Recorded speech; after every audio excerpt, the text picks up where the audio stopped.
की जो अवधि होती है और जो इस काल की अवधि में भगवान का अवतार होता है वही मनवंतरावतार कहलाता है।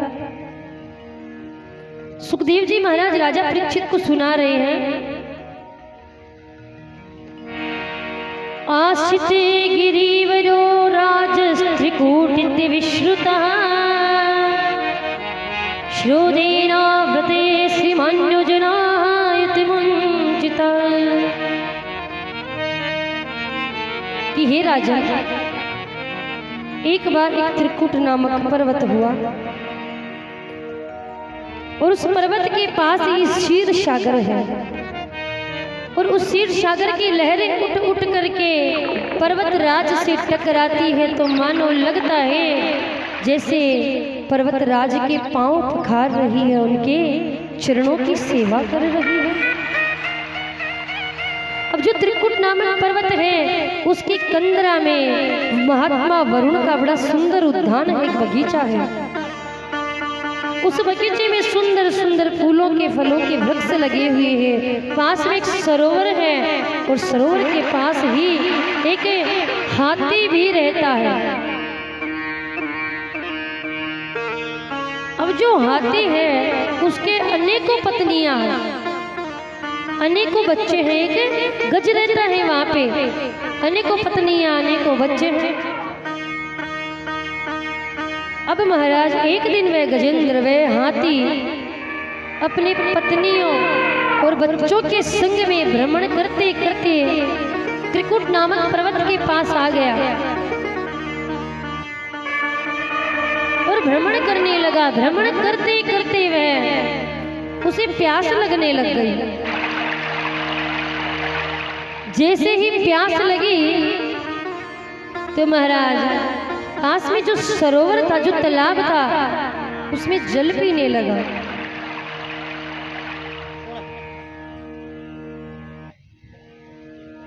जल पीने लगा और जल पीने के बाद वह वहीं पर उसी सरोवर में खेलने लगा है। कैसे?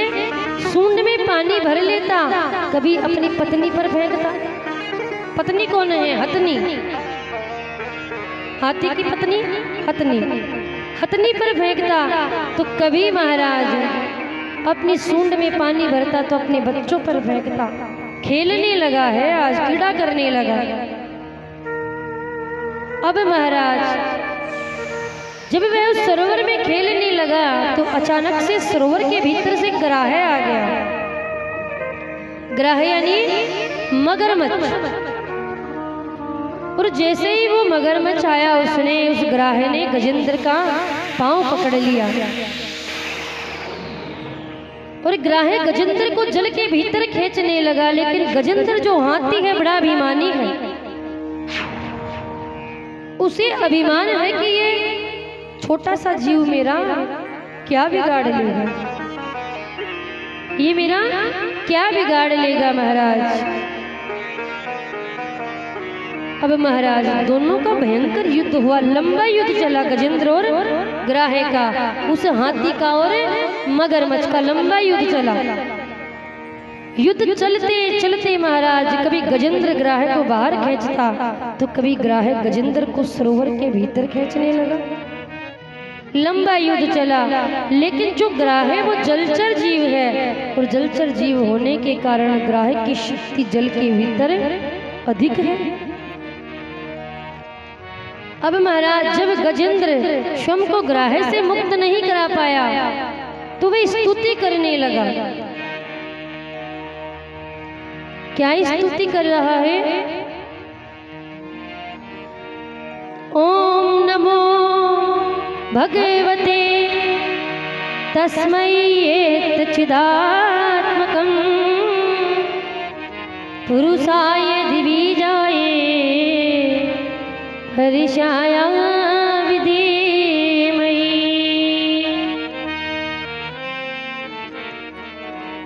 गजेंद्र स्तुति कर रहा है, लेकिन स्तुति में किसी ब्रह्मादिक देवता का नाम नहीं।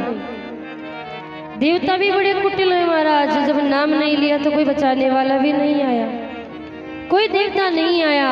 तभी भगवान नारायण ने, भगवान विष्णु ने देखा कि गजेंद्र बिन नाम की स्तुति कर रहा है, इसका मतलब वो मुझे ही पुकार रहा है। और आज भगवान नारायण भगवान विष्णु गरुड़ के ऊपर बैठ करके चले आ रहे हैं गजेंद्र की रक्षा करने।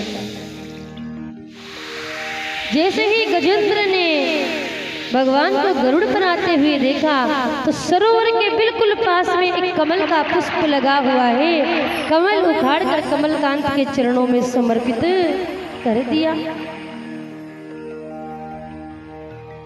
और जैसे ही भगवान ने गजेंद्र को पीड़ा में देखा तो गरुड़ से कूद करके अपने सुदर्शन चक्र से ग्राह का मुख फाड़ दिया, उस मगरमच्छ का मुख फाड़ दिया।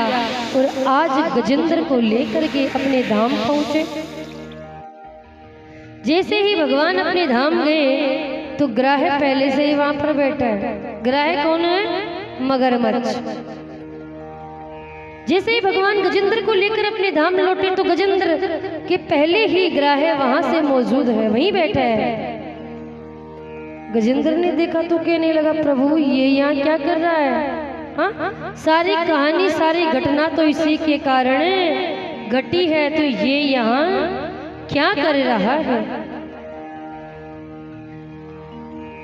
जैसे ही भगवान ने सुना तो भगवान गजेंद्र से कहने लगे, गजेंद्र इसने मेरे भक्त के चरण पकड़ लिए, इसलिए इसको भी मेरे ही धाम लाना पड़ा। गजेंद्र प्रश्न करने लगा, आपके भक्त के?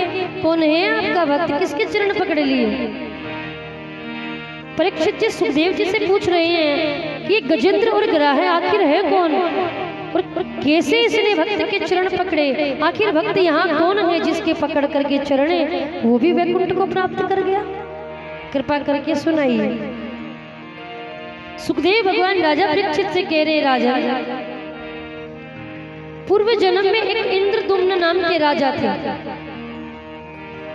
जो बड़े ही धर्मात्मा धर्मनिष्ठ भगवत भक्त, भगवान की साधना करने वाले। एक दिन वो साधना में बैठे थे, तभी उनके आश्रम के सामने से अगस्त्य मुनि अपने शिष्यों को लेकर के वहां से जा रहे थे। और जैसे ही आश्रम के सामने से जा रहे थे तो महाराज उनके सम्मान में राजा इंद्रदुम्न खड़े नहीं हुए। और जब इंद्रदुम्न खड़े नहीं हुए तो अगस्त्य मुनि को लगा कि ये राजा मेरे शिष्यों के सामने मेरा अपमान करता है, मेरा अभिवादन नहीं किया, मेरा सम्मान नहीं किया, मुझे प्रणाम नहीं किया, हाथी की भांति बैठा है। श्राप देता हूँ, तू हाथी की भांति बैठा, इसलिए हाथी बन जा। वही हाथी वही गजेंद्र भागवत जी के अष्टम स्कंद के इंद्रदुम्न नाम के राजा हैं। सुखदेव जी से राजा परीक्षित प्रश्न कर रहे हैं, अच्छा लेकिन ये ग्राह कौन है? आखिर ये मगरमच्छ कौन है? कृपा करके ये भी सुनाइए। सुखदेव भगवान राजा परीक्षित से कह रहे हैं कि पूर्व जन्म में एक हुहु नाम का गंधर्व, एक हुहु नाम का गंधर्व था। वो सरोवर के भीतर छिप करके बैठा रहता, और जो भी कोई सरोवर में स्नान करने आते, वहां जो भी कोई आता तो वे ग्राहे, वे मगरमच्छ के रूप में जो पूर्व जन्म में हुहु नाम का गंधर्व था, वह सभी के चरण पकड़ता और जल के भीतर खींच लेता। बहुत समय तक चलता रहा, लेकिन इसी बीच एक दिन एक देवल नाम के ऋषि वहां पर पधारे। जैसे ही देवल ऋषि वहां आए तो उस हुहु नाम के गंधर्व ने देवल ऋषि का चरण पकड़ा, उस सरोवर के भीतर खींच लिया। अब देवल ऋषि संत है, महात्मा को क्रोध भी बहुत जल्द आता है महाराज। क्रोध आया, श्राप दे दिया कि एक गंधर्व तू एक मगरमच्छ की भांति, एक ग्राह की भांति पांव पकड़ता है, श्राप देते हैं हम तुम्हें, जाओ तुम मगरमच्छ बन जाओ, तुम्हें ग्राह बन जाओ। वही हुहु नाम का गंधर्व भागवत जी के अष्टम स्कंद का ग्राह बन गया। और जो ग्राह है उसी ने आज भगवान के परम भक्त राजा इंद्रदुम्न, जो भागवत जी के अष्टम स्कंद में गजेंद्र बन करके आए हैं, वो भगवान के परम भक्त थे। आज ग्राहे ने गजेंद्र के चरण पकड़ लिए, जो कि एक भक्त है, और भक्त के चरण पकड़ करके वो भी भगवत धाम को प्रस्थान कर गया। बोलिए भक्त वत्सल भगवान की।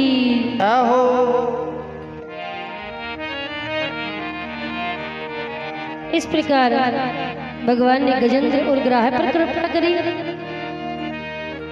आगे महाराज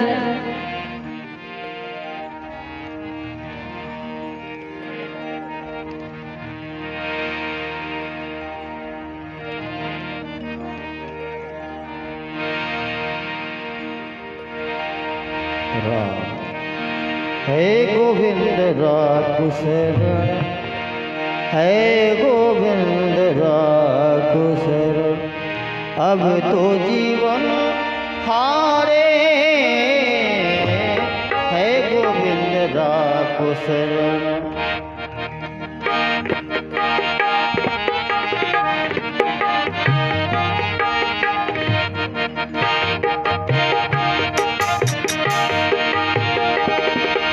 अब तो जीवन हारे, अब तो जीवन हारे, है गोविंद राख शरण, है गोविंद राख शरण।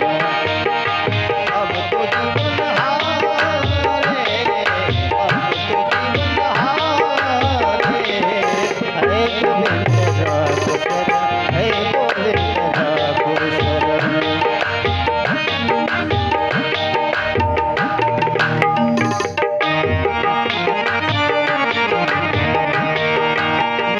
पिवन है तू गयो, गयो, गयो, हाँ नीर पिवन है तू गयो, सिंधु के किनारे, नीर पिवन है तू गयो, सिंधु के किनारे, सिंधु बीच बचत गाह, हाँ सिंधु बीच बचत गाह, चरण है पसारे, है शरण, है गोविंद राख शरण। अब तो जीवन हारे, अब तो जीवन हारे, है गोविंद राख शरण, है गोविंद राख शरण।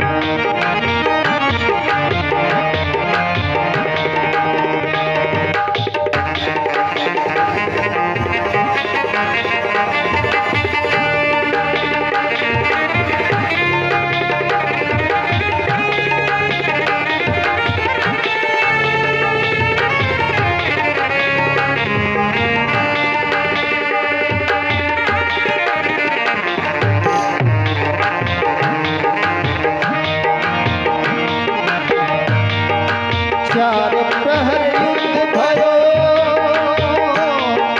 चार प्रहर युद्ध भयो, ले गयो मझधारे, चार प्रहर युद्ध भयो, ले गयो मझधारे, चार प्रहर युद्ध भयो, ले गयो मझधारे, चार प्रहर युद्ध भयो, ले गयो मझधारे।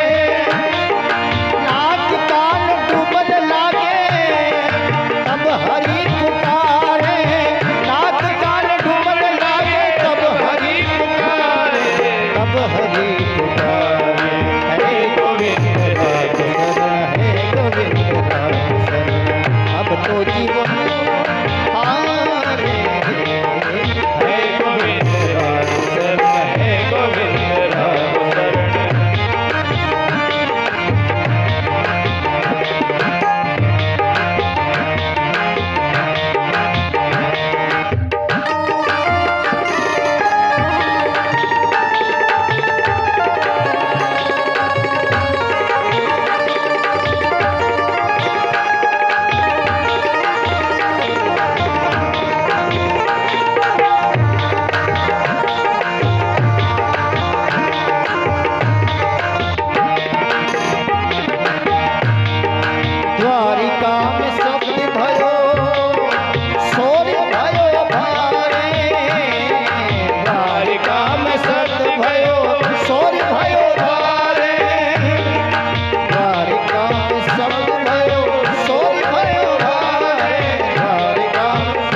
गयो सोई भयो ढारे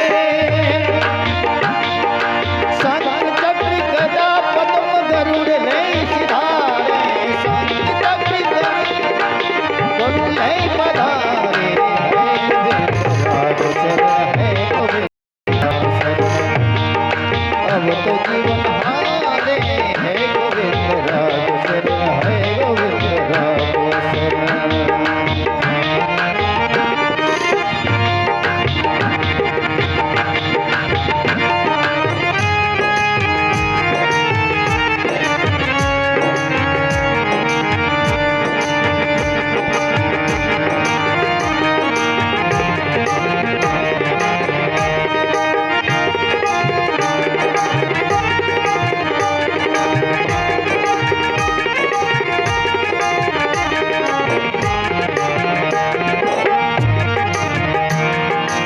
सूर कहे श्याम सुनो श्याम सुनो सूर कहे श्याम सुनो शरण है तिहारे सूर कहे श्याम सुनो शरण है तिहारे सूर कहे श्याम सुनो शरण है तिहारे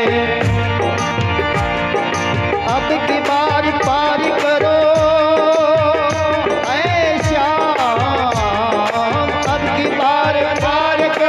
नंद के दुलारे नंद के दुलारे नंद के दुलारे हरे गोविंद राज शरण है गोविंद राज शरण अब तो जीवन हारे है गोविंद राज शरण है गोविंद राज शरण है गोविंद राज शरण है गोविंद राज शरण अब तो जीवन हारे है गोविंद राज शरण है गोविंद राज है गोविंद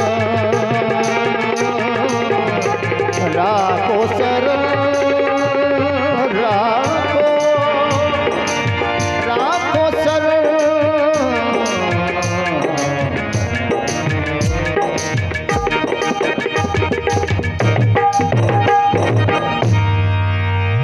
बोलो सच्चिदानंद भगवान की जय हो।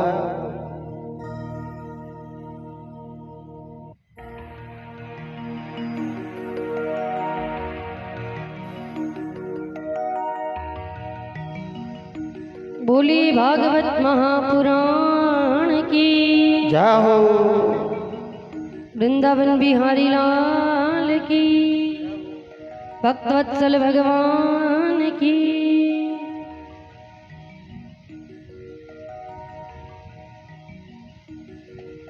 आगे महाराज